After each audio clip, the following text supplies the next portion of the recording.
as you can see, I'm obviously here in person. This is me, not a clone of me.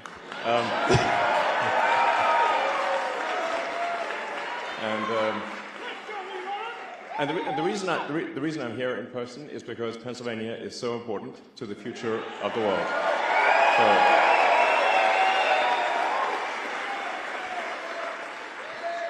you know,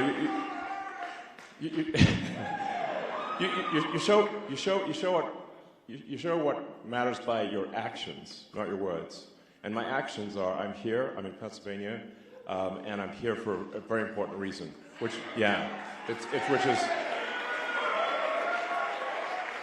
I can't emphasize enough that Pennsylvania is, I think, the linchpin in this election, and this election, I think, is going to decide the fate of America, and along with the fate of America, the fate of Western civilization. So.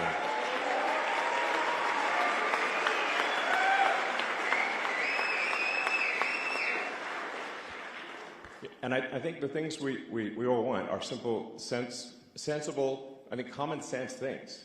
You know, we obviously want secure borders. We want safe cities.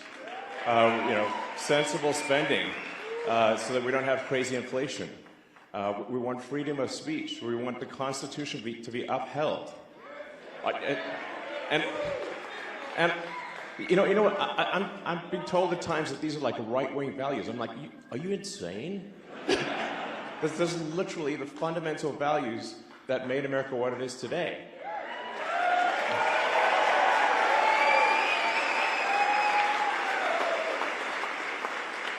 And anyone who is against those things is fundamentally anti-American. And the hell with them. Yeah.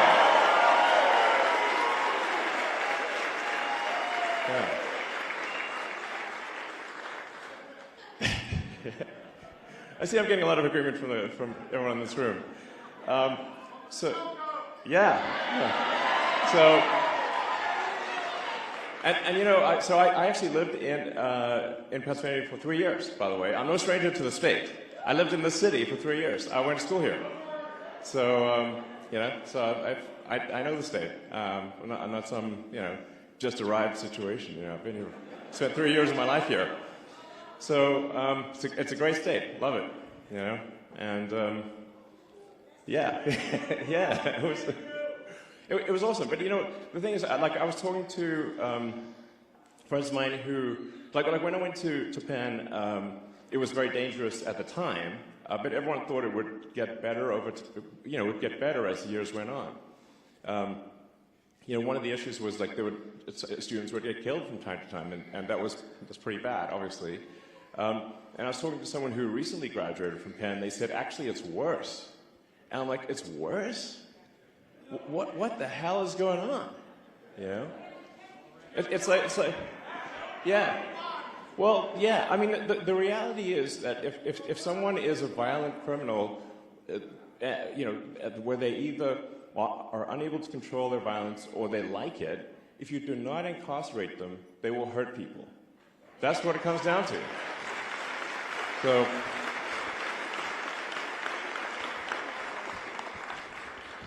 So if you don't put hardened criminals in jail, they will kill people. That's what it comes down to. And that's, unfortunately, the situation we have here is that the Democratic Party will not put hardened criminals in prison. And so they roam free, and they prey upon you, and your kids, and your family, and your friends. This is insane. How can we be, you know, the most powerful country in the world, and it's not safe to walk around our cities? What the hell is going on? Yeah. I mean, Soros, honestly, misanthropic.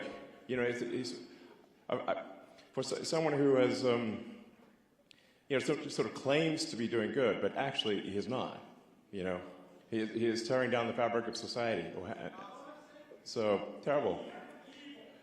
Yeah. But I think it's just unbelievable that like, you should be able to feel safe walking around American cities. And it's not just, you know, Philadelphia has a challenge. New York has a challenge. every major city in the U.S. Like my mom lives in New York, for example. 3 of her friends have been assaulted on the street this year. It's like, and it's getting worse. And now, when she takes her dog for a walk, she has to stay, inside of the building so she can call for help if need be. This is not the future we want. And if we get 4 more years of this, I mean, we're going to be fully Mad Max, And it's like, well, it's nice to watch a Mad Max movie, but we don't want to be in the Mad Max movie, okay?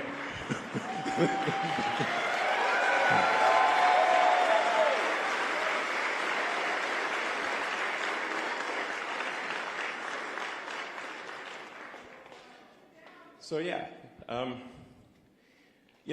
then the whole border thing is just insane. I always want to try to figure out what is the truth of the matter, what's really going on. So on the border situation, it's like, is it real or is it not real? So I went there in person, and I just literally live streamed what I saw. And our border looks like World War Z. Okay, it's like zombie apocalypse. It's insane. So this is, if you don't have a border, you don't have a country. Yeah, I mean, we're just saying, like, we have to have real borders, or if you don't have real borders, you don't have a real country. And obviously, as someone who's an immigrant, I'm pro-immigrant. I just want to make sure that people who come here are going to be assets to society, and that they're going to raise our standard of living.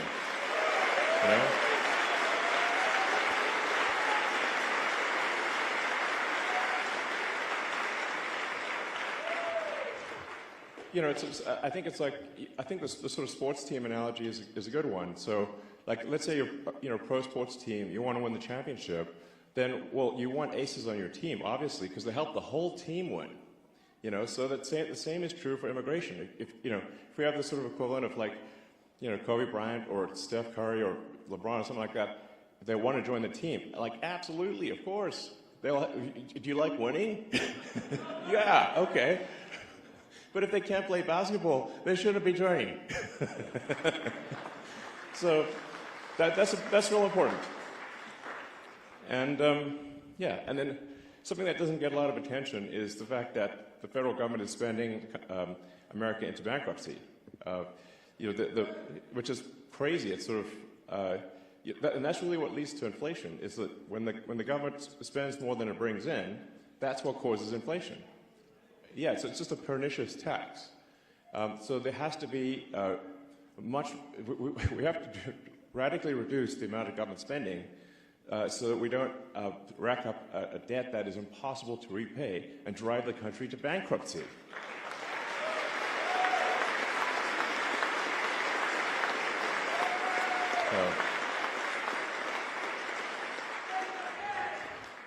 I mean, just basic stuff, really, These shouldn't be controversial topics. It's just like normal. Common sense, exactly. And you're seeing all these attacks on freedom of speech, and they're like attacking me for freedom. It's like, yo, that's the First Amendment, like literally the first one.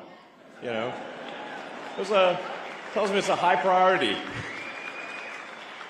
And the reason they had the First Amendment was because the countries people came from, if you spoke your mind, you'd be imprisoned or killed.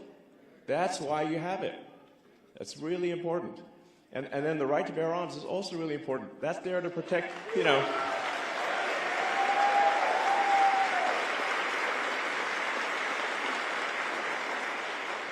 I mean, the Second Amendment is there to protect the First Amendment. So,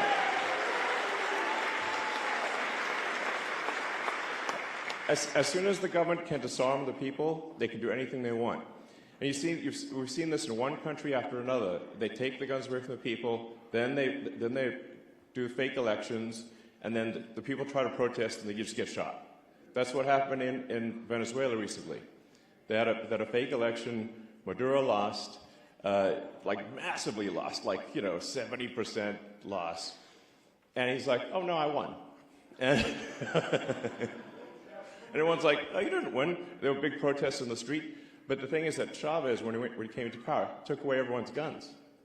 So now you're facing, soldiers with assault rifles, were you going to throw some sticks at them or something? Use finger guns? It doesn't work. So Maduro, even though he lost the election, is still in power. And that's the kind of risk that we face. So but we've got to do everything possible to protect the Constitution. And I think this is, yeah.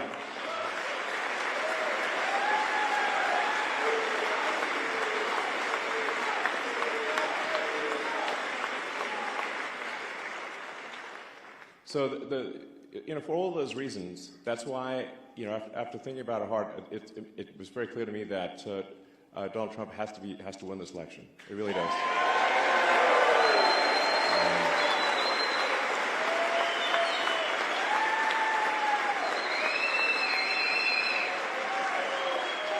Yeah. And so I think the most important thing that you can do, and what I'm asking everyone to do, is make sure that you're registered to vote, that you and then vote early, and then talk to your friends and family and everyone you know to make sure that they're registered to vote, because Monday is the deadline for voting registration. And honestly, this is if there's ever a time to be a pest with your friends and family, this is the time. This is the time. Everyone you know, everyone you meet, everyone you run into, register them to vote, and then get them to vote immediately. And we only have until Monday night to register to vote. So the next basically 3 days are essential. And I think we see this election decided in Pennsylvania by, it could be 10,000 votes, it could be 1,000 votes, it could be 10 votes, it could be some very tiny number. So every incremental person is a huge difference. I haven't been politically active before. I'm politically active now because I think the future of America and the future of civilization is at stake. So.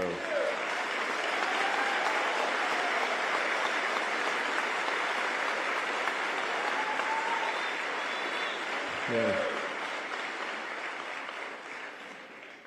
So, please go all out registering people. We have 3 days. Let's go. Anything you possibly do. So with that, I'm happy to answer questions or take comments from the audience. And yeah. Thank you.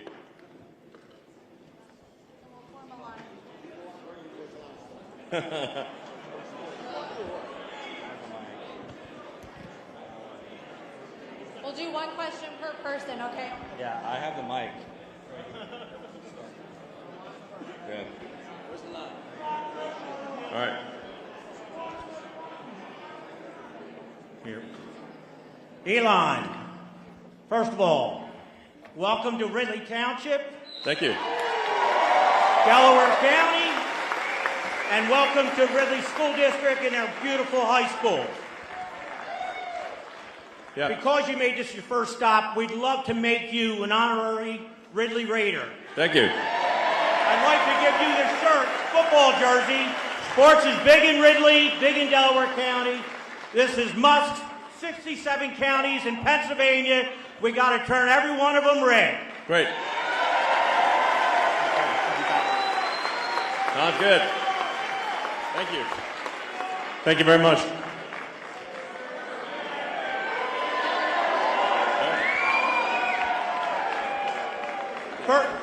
First question is, what can all of us here, everybody in this auditorium, everybody watching the live stream, what can we do now to make sure we get Donald Trump across the finish line in Pennsylvania and everywhere else in this country? Yeah, it's fundamentally for the next 3 days, just everyone needs to focus on registering friends, family, acquaintances, everyone you know. Because if you're not registered by Monday, that's why I'm being sort of repetitive about this and really emphasizing this. Anyone not registered by Monday evening, or if they're registered incorrectly, their vote won't count. They won't be able to vote. So we got 3 days. It's all about registration, registration, registration, registration every single day. And like I said, this election could be decided by a handful of people. It could just be that a little bit of extra effort on voter registration decides the entire future of civilization. So that's why I'm saying, man, this is, if there's ever a weekend to spend going hog wild on registration, this is it. Yeah. Whoa!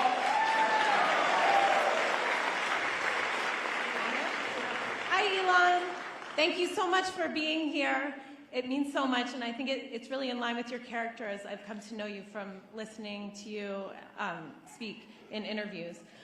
In addition to voting for Donald Trump, what can the average citizen do to help train AI to be truth-seeking? Well, I think definitely, publicly pushing to ensure that AI is truth-seeking and is not sort of politically correct or which means factually incorrect. That's a big deal. Like, just speak out on social media and certainly complain loudly when other companies attempt to essentially program their AI with a dystopian San Francisco, Berkeley philosophy. And if you want to know where that philosophy leads, just walk around the streets of San Francisco. But be careful, because do not get killed by a violent drug zombie, because they're all over this downtown SF. It's insane. So you can see where does that philosophy lead? And unfortunately, I think a lot of the AIs are being programmed, at least implicitly, with that misanthropic dystopian philosophy. Yeah. Hi, Elon. Right here.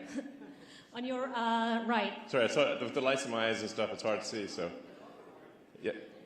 Hi, my name is Jasmine. I'm originally from Malaysia, and I've been here 20 years. I came here legally. I see a lot of immigration and a lot of immigrants who came here legally. They all support Trump, and they want a strong economy. They want, family values and all that. And oh, by the way, I came here because my daughter goes to school here. She told me to come over. I used to be really, really active in promoting, Trump campaign 4 years ago, and I got burned out, and I'm so frustrated. And it's all because of the cheating. So what are we going to do with that? Well, there is, I think, some amount of cheating that takes place. It's hard because they've, when you have mail-in ballots and no sort of proof of citizenship, it becomes almost impossible to prove cheating is the issue. So a lot of people on the Dem side will say there's no cheating, and I'm like, you've made it impossible to actually prove that there's cheating. But statistically, there are some very strange things that happen that are statistically incredibly unlikely. So, there's always this sort of question of, like, say, the Dominion voting machines. It is weird that I think they're used in Philadelphia and in Maricopa County, but not in a lot of other places. Doesn't that seem like a heck of a coincidence? So I think there's we should, in my view, we should only do paper ballots hand counted. That's it.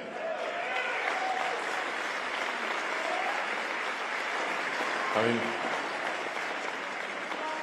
I'm a technologist. I know a lot about computers, and I'm like, the last thing I would do is trust a computer program, because it's just too easy to hack. It's too easy to add just one line, and it's really difficult to hack paper ballots. So, it's in-person voting with proof of with ID, which, by the way, every country has. I mean, like almost every country that has democratic elections requires in-person voting with voter ID. This is weird. It's super weird to not have that. I think that's the only way to effectively address fraud.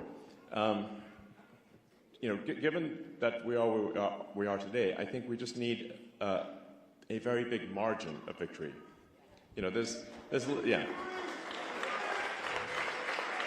If the margin of victory is big enough, then as they say, it's got to beat the cheat.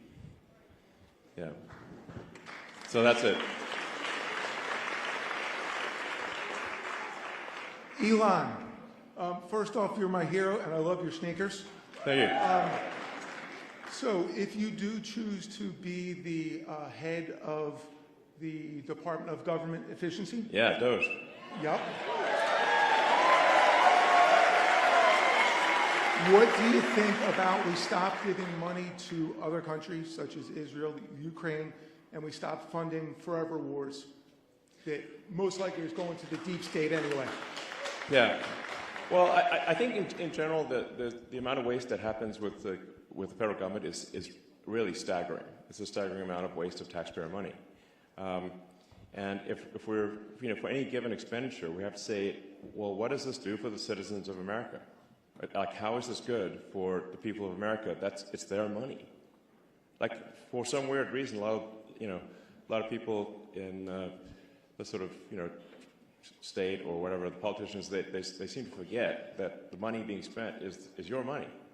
And if it's not being spent in a way that is beneficial to the American people, it's a misuse of the funds. So, yeah. I mean, there's a lot of money that's being spent where sort of illegals are getting more benefits than citizens. And, like, what the heck is that? That doesn't make any sense. Yeah. Hi, Elon. So as we bring government spending and look inward to our country, I am a government employee. I care about innovation and efficiency. With your vision for a Department of Government Efficiency, what can we do? How can we support you? And also, how can we spot the needs of people in North Carolina? The body count is abnormally underreported. What can we do to press on that and to support people within our country? Sure. Well, I do think that government efficiency is not simply about reducing the size of government, but making sure that there are incentives for excellent work. So if somebody's, whatever you incent will happen. So if you have incentives for excellent work, and by the same token, if someone's not doing excellent work, they're exited. Just like normal. It's really what happens in a properly functioning company is that you reward, or think of a sports team. The players that are doing well, they get rewarded, and the players that are not doing well, they exit the team. And that should just be how it works. And I think that'll have a profound effect on the effectiveness of government. So whatever you incent will happen. So if the incentives are aligned with saving people in North Carolina, then that's what will happen. But if you have a sort of a failed response to the disasters, to the hurricane disasters, and no one even gets fired, well, okay, what do you expect? No one's going to take action. So people if there's a track record of failure, you have to exit the people who failed. Otherwise, people will look around and say, well, I guess I don't need to do anything because, nothing bad happens to you, even if you do a terrible job and people die, which is insane. So. Hi, Elon. Hi, Elon. Can you tell us about your trip to Israel? Yeah. It was a very moving trip. So, it's a very moving trip. Definitely one of the toughest regions to, how do you, what set of actions result in the greater good in Israel? I mean, obviously, you cannot have people who, if they want to slaughter everyone in Israel, you got to stop that. There's no way.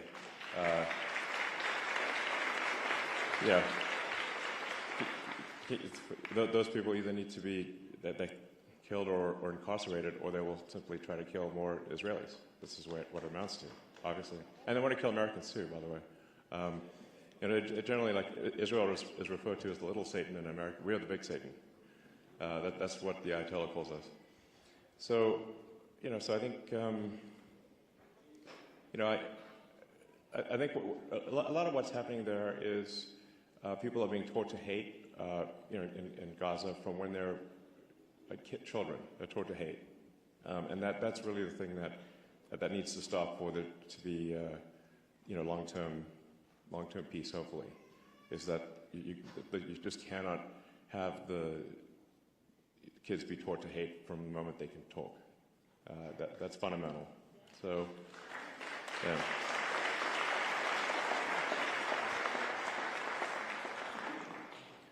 So, so I think there's it's kind of a three-step process there, which is, you've mentioned one has to do the difficult thing, which is to, yes, eliminate Hamas, exactly. And then,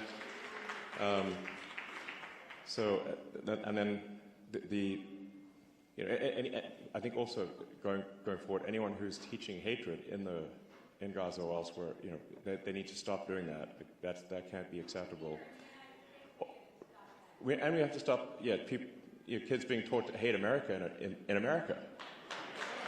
So.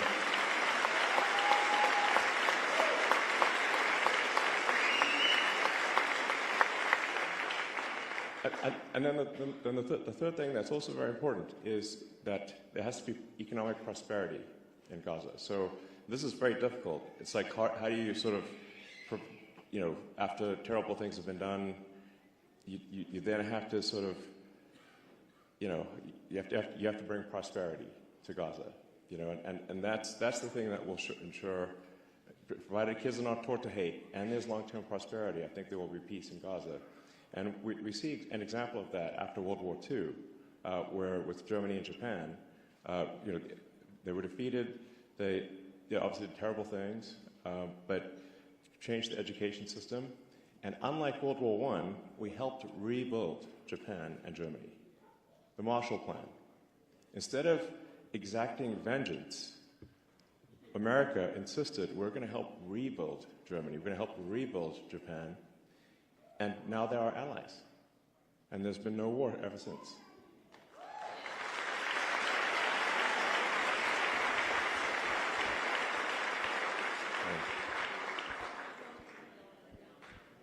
And I want to say congratulations on the successful redocking of your rocket.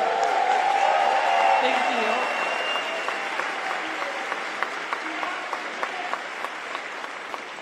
And I'm going to go... Yeah, I mean, honestly, it was a great week. We had the Tesla sort of cool autonomous car and robot stuff, which I think is going to be really, really great. I think, who wouldn't want their own personal C-3PO R2-D2? It'd be awesome,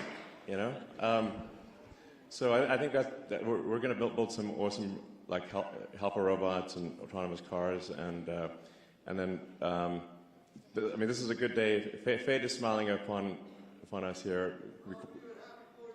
Thank you. And we caught the rocket, which is just totally nuts.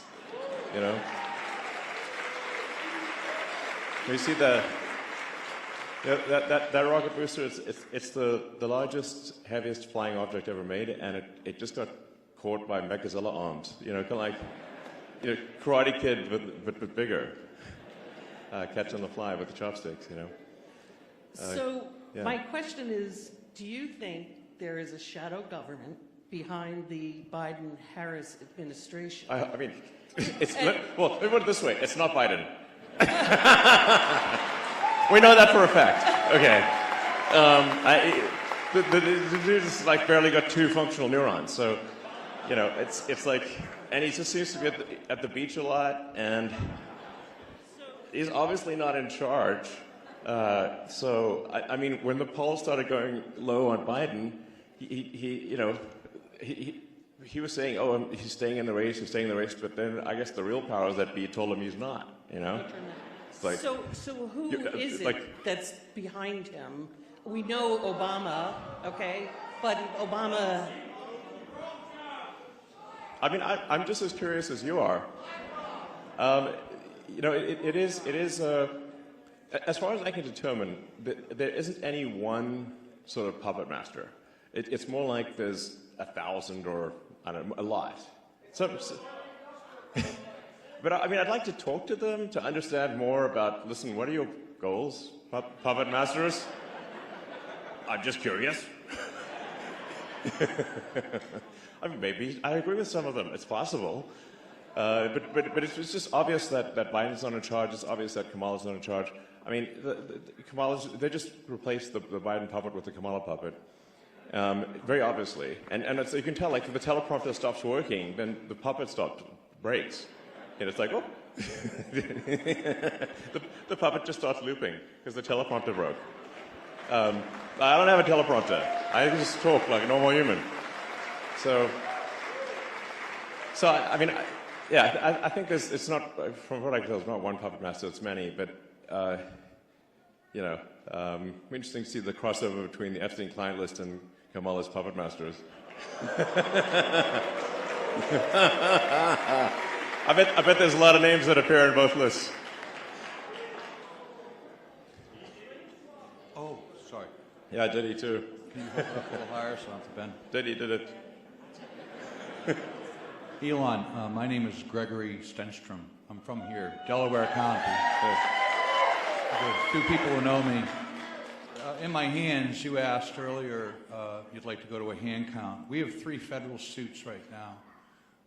One, because we know for a fact, and we have proof, that the election code in the machines in Dominion and Harlingen Civic are fraudulent here, right here in Delaware County. The Secretary of State for their elections, Jonathan Marks, admitted this in court last week. Wow, he did? In court, on a transcript. I didn't read about that. For some reason, Well, of course you didn't. For some reason, the How many people the here know legacy me? media forgot to report about that one. How many people here know me? Quite a few. I mean, I usually keep up with these things, and I did not know that. Well, we're also co-defendants. Leah Hoops and myself, also from Delaware County, we're co-defendants with President Trump and Rudy Giuliani in a defamation suit where we proved over 952 days that there was massive election fraud in 2020. We proved it in court. It's a matter of public record. We also have the proof that the election machines that are currently being used are fraudulent. We have videos right now that I can show you of ballot boxes being stuffed here in Delaware County, Montgomery County, Chester County, and across the state. Okay. We have that video. We have submitted this to the federal courts in 3 federal cases. We have a SCOTUS case right here. Yeah. And the SCOTUS case is just simple. It asks the DOJ to rescind their policy not to investigate election fraud. Which seems crazy. We are being blocked. Yeah, I mean, blocked, this blocked. DOJ is doing a great. I don't know. Just take the J out of the name. You know, Department of Injustice. What I'd like you to do, Elon, is I don't want to take too much time, and I know this is kind of a shock, but we have a book here, Parallel Election. I have a Supreme Court case. Yeah. And I have the federal suits here. We've called your people. We've called the people who are supposed to be helping. We have hundreds of people right now ready. Yeah. They're out taking videos. They're training poll workers. And we are not getting support from many of the people in the first front rows here. And their pictures, if you want to know who they are in this book. Well, let's. What I recommend is to post content on the X platform, and then people can argue and say it's right or wrong, but you know, if you have videos or evidence, then post them publicly on social media, and then people can judge for themselves. Exactly. Okay, great, excellent, thank you. But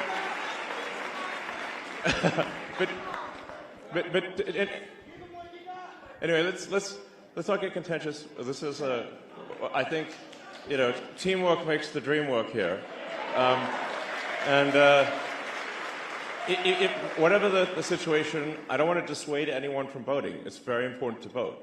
Any actions with respect to voting machines and whatnot, we certainly want to put them under intense scrutiny, but. It's nonetheless, everyone needs to vote, and like I said, if you leave here with one thing, the goal is to register as many people as possible to vote. That is the goal, and we only have until Monday night. That is the goal. One mission, bam.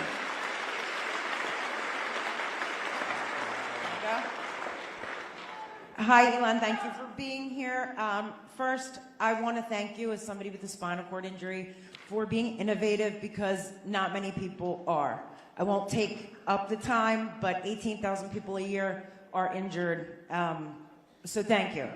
Absolutely, and I'm hopeful that Neuralink can do a lot. Actually, initially providing the ability for anyone who's lost the brain-body connection to be able to interface with their phone and computer faster than a human with working hands, which is, I think, really cool.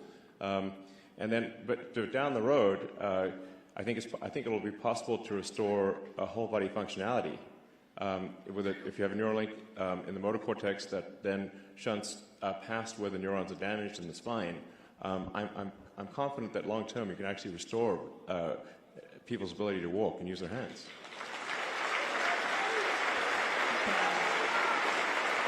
I appreciate it. I would love to work with you on getting support around here, but yeah. In fact, one of the things that and to be fair, the FDA has been within the context of their current rules has been actually quite supportive. They've given us sort of express lane, because they've seen the quality of the work and the sophistication of the technology. They have given us sort of fast track approval, but still our progress is limited by regulatory issues, and that's the same thing that's happening with SpaceX. It's like SpaceX can build a giant rocket faster than the license can be processed by the government, which is insane. So, I should mention, like, one of the most fundamental things about me supporting, and maybe the biggest showstopper of all for me in terms of why I feel Donald Trump must win, is that we have to have sensible regulations. We have so many regulatory. Last time I checked, we have 428 agencies. There's more than an agency a year has been created since America was a country.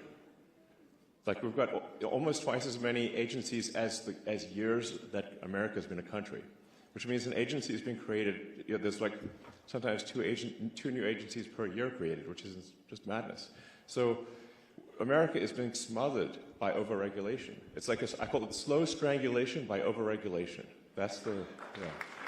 I would like to ask about natural gas and lithium. That's kind of what...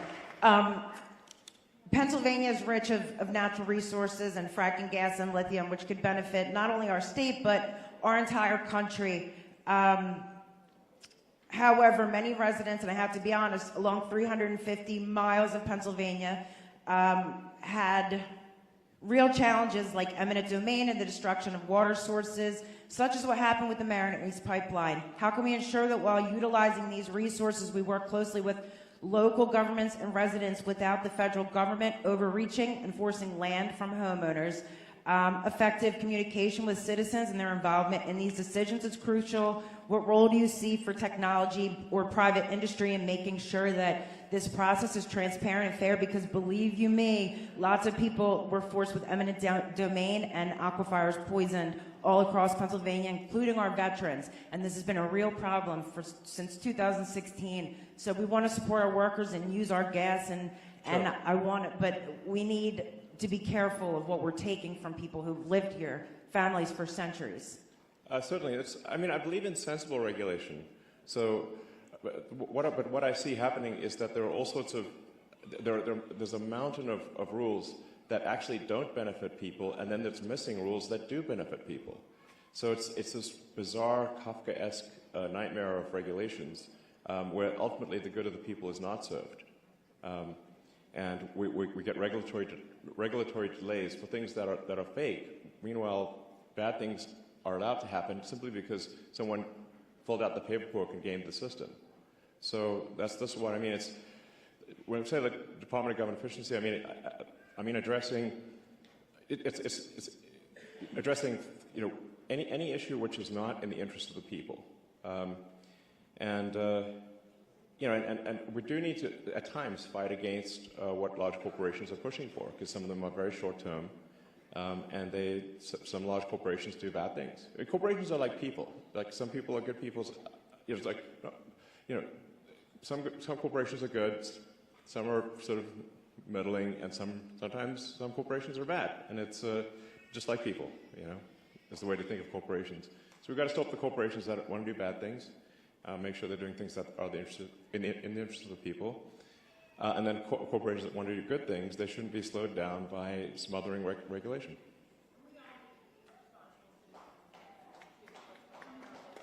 Yeah, absolutely. Yeah. Yeah, and I think these things should be done very much in the open so people can understand what's going on and nothing, in the shadows. So sunlight is the best disinfectant.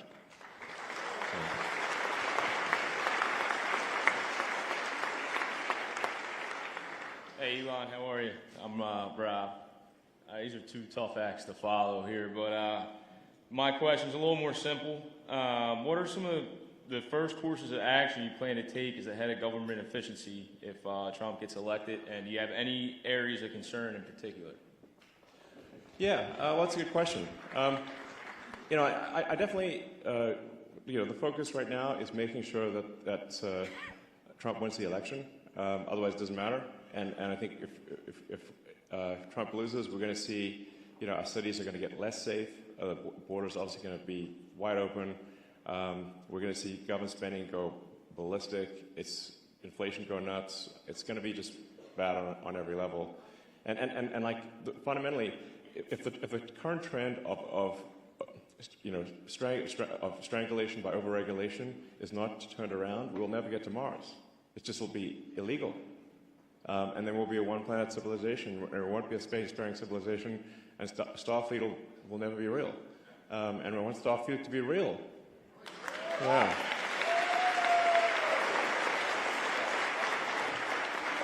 So,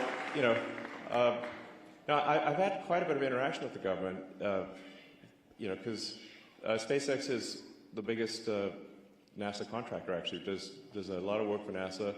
And I'm a big fan of the agency, by the way. But there's, there are expenditures that don't make a lot of sense, that are wasteful. And we need to put a stop to that. Honestly, there's so much government waste that's going on that I would call it a target-rich environment. It's hard, in every direction. There's this just mad waste. And I think simply, if people simply know that, well, if they waste a ton of taxpayer money, they're going to get fired, that will immediately improve the situation. Immediately. It's like, yeah, it's just literally, and I think, but actually it's going to be both carrot and stick. It's like, so if a government official is very effective in spending your money, because taxpayer money is your money. If they're effective in spending your money, they should be promoted. They should be rewarded. And if they waste your money or do something that's basically corruption, they should be fired. Obviously, they have a duty to spend your money well. Yeah. Hey, Elon. As a veteran who was deployed because of a lie that was told 21 years ago, it's a lot of lies, man. Yeah. It's just a lot of lies. So, with Harrison Laws running on a campaign to make disinformation illegal, what would you say disinformation just means information they don't like. So what would you say? Yeah. So what would you say to an administration and a candidacy that is spreading lies or disinformation about the troops that are currently in combat, my friends? Yeah, can you believe that was said? And Hunter Biden's laptop, the president's decline, and so on. Yeah, I mean, during the Trump-Kamala debate, she said there was no active duty soldiers out there. I'm like, I know a whole bunch of them. What are you talking about? That's a shameful, terrible lie. Shit. And she wasn't even fact-checked. And I'm like, are you kidding?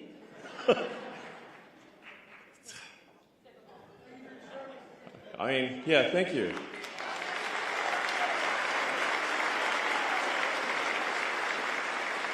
Yeah, and I'd just like to say, for the people, for the Americans out there who are serving in dangerous places right now, unlike what Kamala said, thank you for your service to the country.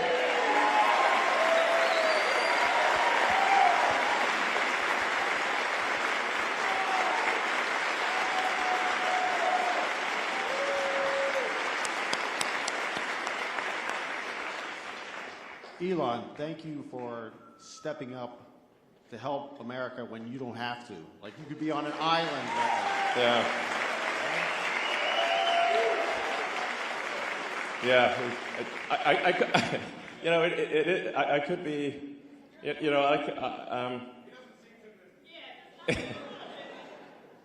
Yeah, I have a lot of jobs. No, it's true. I mean, there are, a lot of people I know who are on a yacht, sipping a Mai Tai, whatever, in an island, that is a thing I could be doing. But I think I can't do that if I think the future of civilization is at stake, which I do.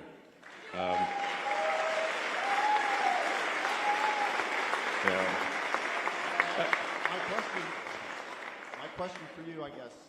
One, do you know Alberto Congawala? He's the system manager for Europa Clipper. Oh, which you but sent, that's a cool mission, by the way. Which you sent into space on Monday. Yeah, Thank you very much. Absolutely. In fact, that was a mission where I talked to SpaceX team. It's like, every mission's important, but this mission's extra important. Yeah, because I'm like, I want to. I think like you, like I think most people, I want a future where you look forward to it and you're excited about what's going to happen. That we're going to learn new things. That it's going to be better than the past. And a future where we're a spacefaring civilization, and we're out there among the stars, where Star Trek is real. That's exciting. I mean, they have to be, life can't just be about solving one problem after another. There have to be things that inspire you, that move your heart.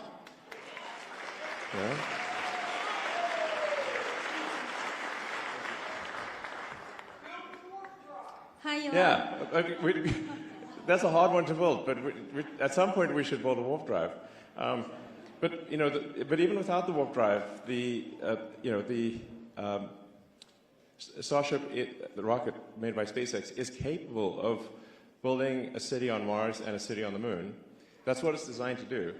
But we're being massively slowed down by regulatory molasses.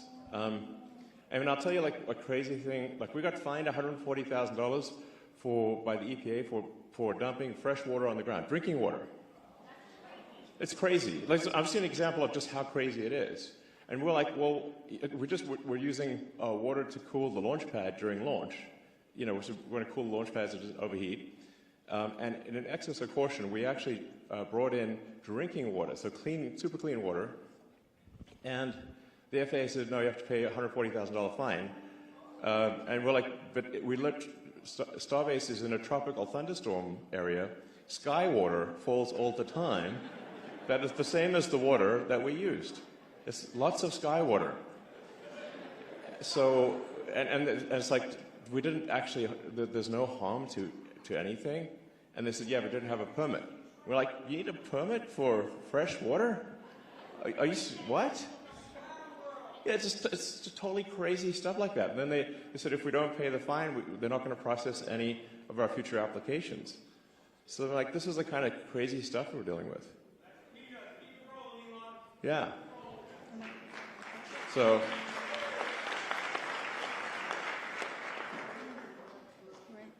Hi, Elon.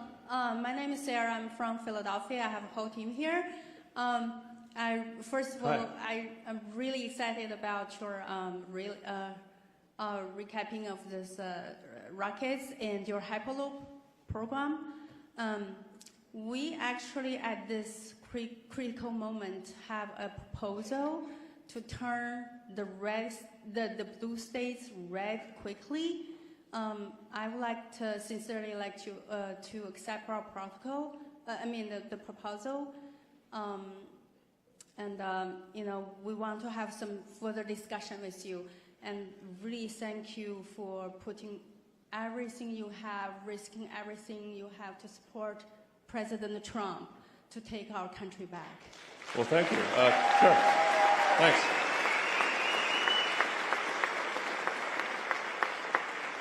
Thank you. Hey. All right.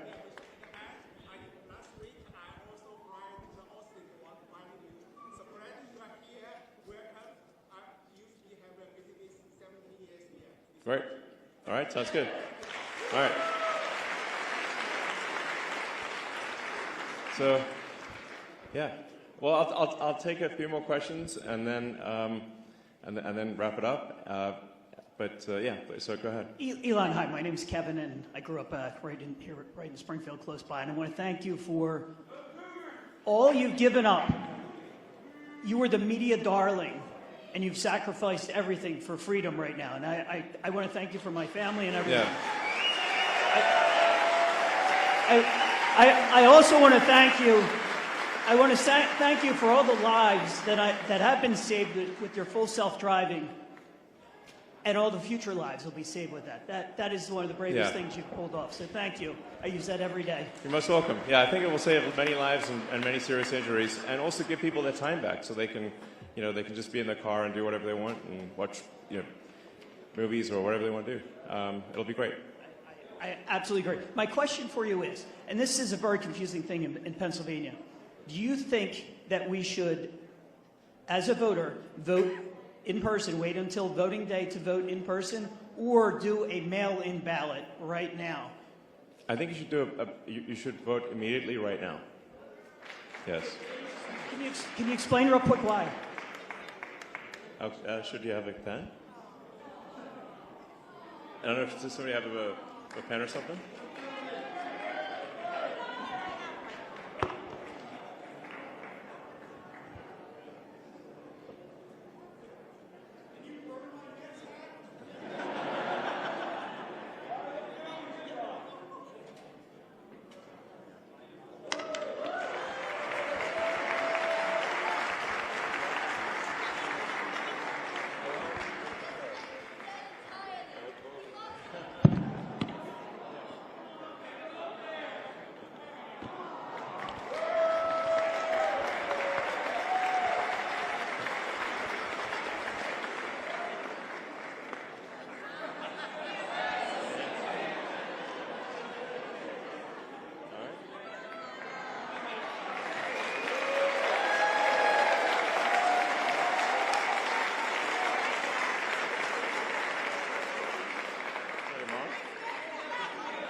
Nice to meet you.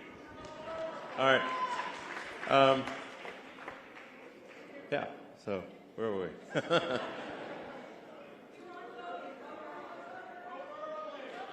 Oh, yes. Vote, yes. Register and vote early. Yeah, it's, I would say vote immediately. Yeah, you're welcome. All right, well, I'll take one more question and then we'll call it a wrap. Yes, okay. Elon, this is Matt here. Elon, this is Matt from East West IT Services here. And I'm the chairman for the Pennsylvania Chinese Coalition. We have more than 40 Chinese groups and also different kinds of associations. And I'm from Philadelphia. We are the team, and I want to know, could you give us Pennsylvania swing state, especially in Philadelphia, there's a lot of Democrats. So could you give us three top reasons why people should vote for Donald Trump? Sure. Well, the reasons that resonate are going to be different depending on who you're talking to. But I think the ones that resonate for me at least are, we want safer cities, we want a secure border, we want sensible government spending, we want support of the Constitution and the right, freedom of speech, right to bear arms, and that's what Donald Trump is going to do. So.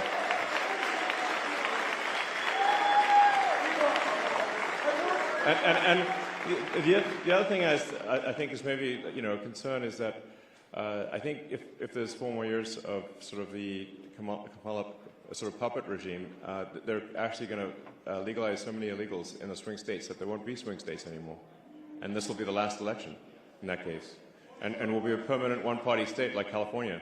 And in California, California, which is mind-blowing, they passed a law banning voter ID for any election in California whatsoever. Now they're going to try to do that nationwide, In fact, if they can, they will do it nationwide. If the Dems win, they'll ban voter ID nationwide. So that's why I think if Trump doesn't win, this is the last election. Yeah. Thank you.